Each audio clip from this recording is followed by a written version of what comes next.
Alors, bonjour, bienvenue à cette deuxième partie de la présentation de Karma.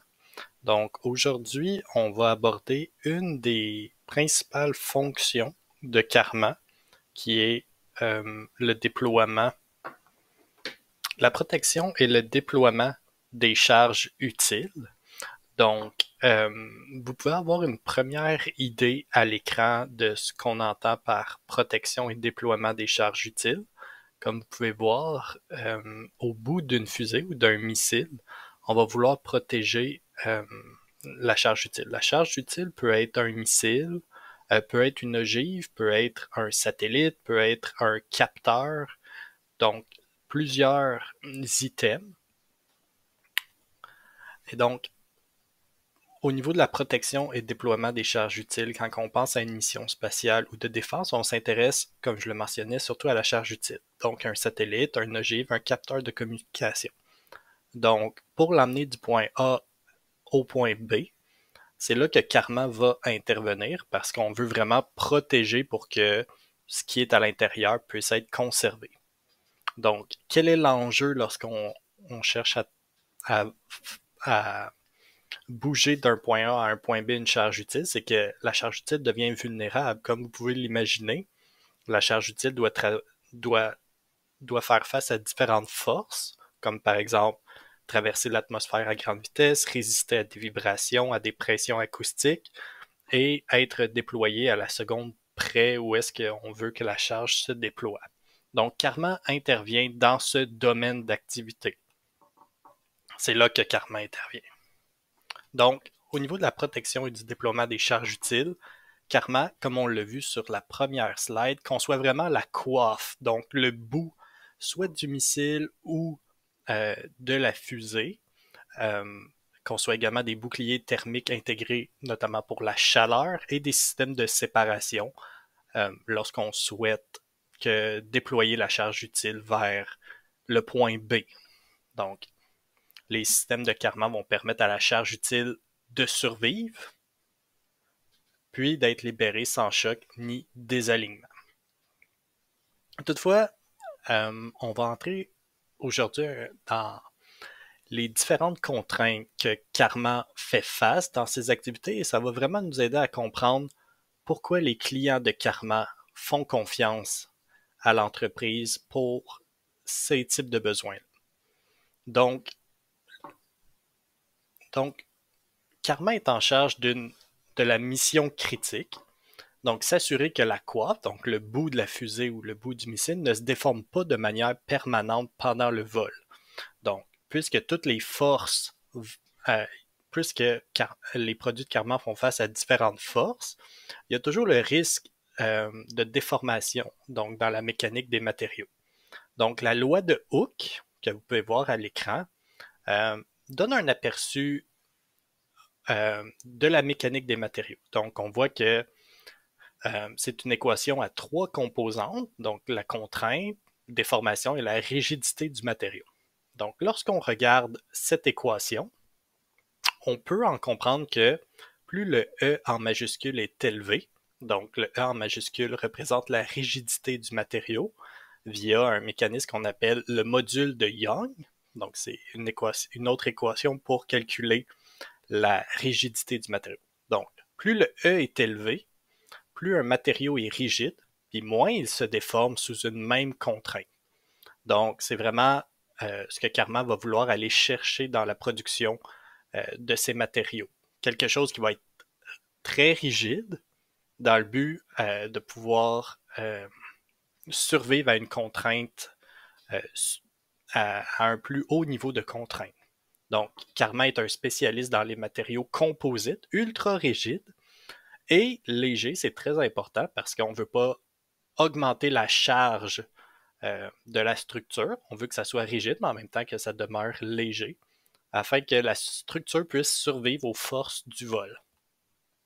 Donc, c'est pas la seule contrainte auquel que Karma fait face. Donc, pour une coiffe, donc toujours l'appareil qui est au bout d'une fusée ou d'un missile, la contrainte n'est pas répartie de manière uniforme. Donc, la coiffe subit surtout ce qu'on appelle de la flexion, donc une poussée qui vient de l'extérieur vers l'intérieur, donc qui est causé par les vents à haute vitesse. Donc, vous pouvez songer à lorsque vous étiez au primaire, ou même encore aujourd'hui, et vous prenez une règle en plastique et que vous poussez les deux côtés vers le bas, vous allez voir une certaine flexion de votre règle. Donc, c'est un peu le même principe que pour karma. Les matériaux de karma font face à la même dynamique qui est la contrainte de flexion. Donc, la contrainte n'est plus seulement une question de force appliquée, mais aussi d'effet de levier, comme avec la règle. Et donc, il y a deux autres équations. Ici, sur la gauche, on voit vraiment que la contrainte de flexion va être calculée par le moment de flexion, la distance au centre neutre et le moment d'inertie. Donc, ça a l'air compliqué comme équation, mais c'est relativement assez simple. Donc, la contrainte de flexion, ça va être vraiment la force de l'extérieur vers l'intérieur. Et donc, plus la force est loin de l'ancrage, donc du centre, et plus la contrainte va être forte. Donc, le M fois Y. Et vous pouvez voir que dans l'équation, le dénominateur, c'est le grand I. Le grand I est le moment d'inertie. Donc, c'est quoi ça, le moment d'inertie? C'est le moment d'inertie mesure à quel point la matière, donc le matériau utilisé, est réparti loin de l'axe neutre. Donc, comment la matière est répartie à travers le panneau métallique. Plus la matière est loin de l'axe central et plus la structure est difficile à plier. Donc, on ne veut pas seulement que ça soit dur au centre, on veut que la rigidité soit répartie sur l'ensemble du panneau. Et donc, ça, c'est une des caractéristiques les plus importantes. Et vous voyez dans l'équation que si le I devient plus gros, donc que le dénominateur devient plus gros, vous voyez qu'on peut mieux répondre à la contrainte de flexion. Ce qui m'amène à la deuxième équation, où est-ce que c'est l'équation pour le moment d'inertie. Donc, ce qu'on voit, c'est B, donc la largeur, fois la hauteur exposant 3, ça c'est très important, divisé par 12. Donc, ça c'est l'équation. Pourquoi la hauteur est aussi primordiale? C'est que vous pouvez voir qu'elle est au cube, right? Donc, H3. Donc, augmenter la hauteur multiplie très vite la rigidité à la flexion. Donc, ça, c'est vraiment une composante primordiale du moment d'inertie. Et et donc, dans la prochaine slide, vous pouvez voir que au niveau des structures métalliques que Karma fabrique pour protéger la charge utile, on va avoir deux panneaux en fibre de silicone, donc ce que vous pouvez voir comme la upper skin et la lower skin, ça va être deux panneaux de fibre de silicone. Et à l'intérieur, il va y avoir un assemblage en forme de nid d'abeille, de mousse et d'aluminium. Puis ce que ça va faire, c'est que ça va augmenter artificiellement le moment d'inertie. Donc parce que la hauteur, en incluant le nid d'abeille au centre, le H va augmenter, et puisque le H est exposant 3, vous pouvez voir que ça va avoir un effet très important. Et donc, si le H3 augmente, vous pouvez voir que dans l'équation du moment d'inertie, le I va devenir plus gros.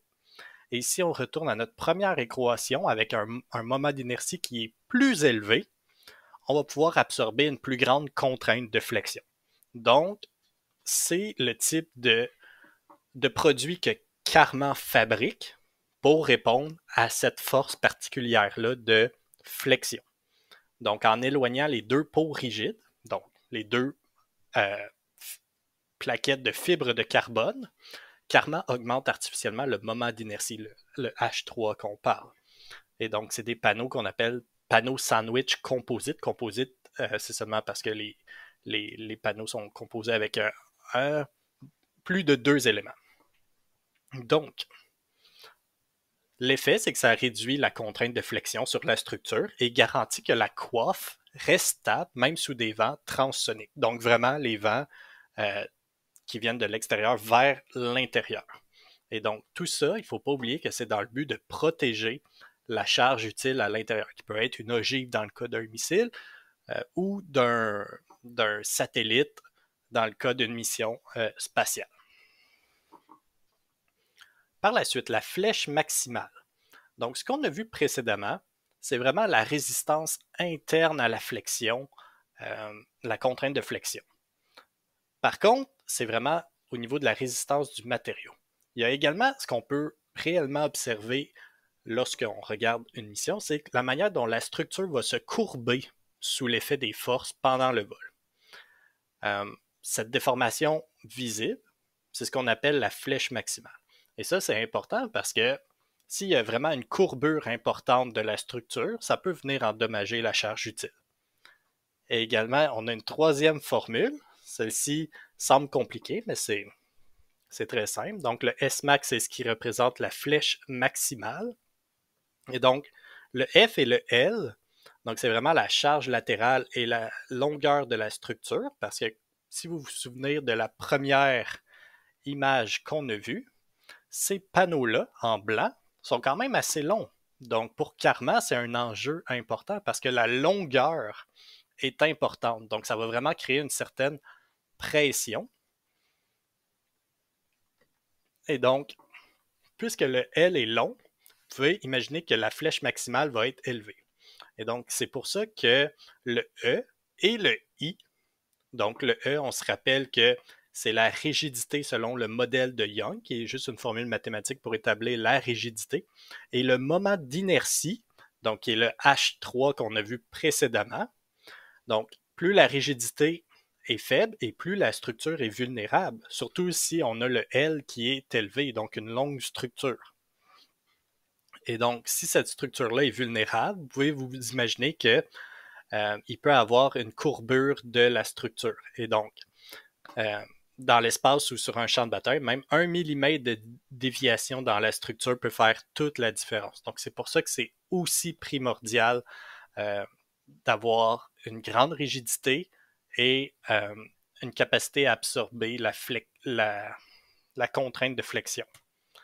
Et donc, grâce à l'utilisation des matériaux composites à haut module de Young, donc un grand E, et des designs sandwich, comme qu'on a vu précédemment, qui maximisent le moment d'inertie, Karma est capable de limiter la flèche de ces structures à des valeurs extrêmement faibles, donc en bas d'1 millimètre.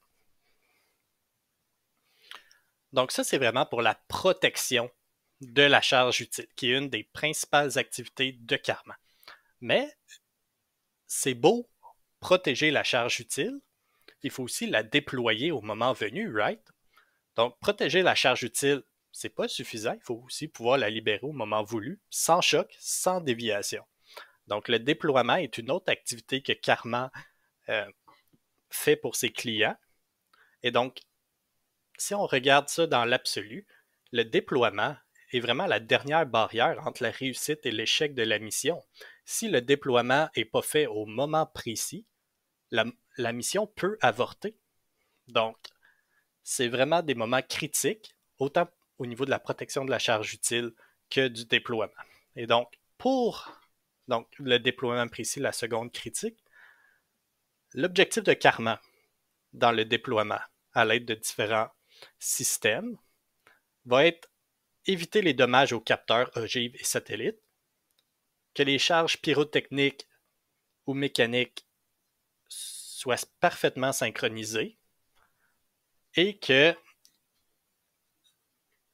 la structure conserve un alignement, un alignement parfait pour éviter les rotations non désirées.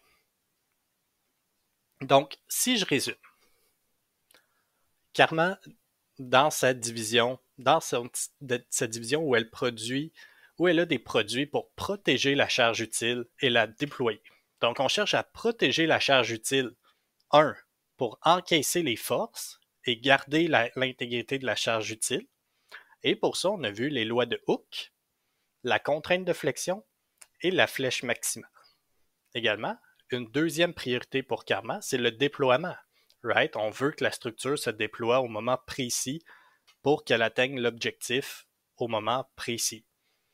Donc, libérer sans choc, sans erreur et garder un alignement précis avec l'endroit où on veut que la charge utile puisse se déployer. Donc, Une fois que la charge utile est protégée et prêt, une autre étape critique entre en jeu, c'est la séparation des différents étages du véhicule. Et ça va être l'objet d'une prochaine capsule où on va aborder la séparation des différents étages du véhicule et les moteurs à propergol solides qui sont une autre activité de Karma.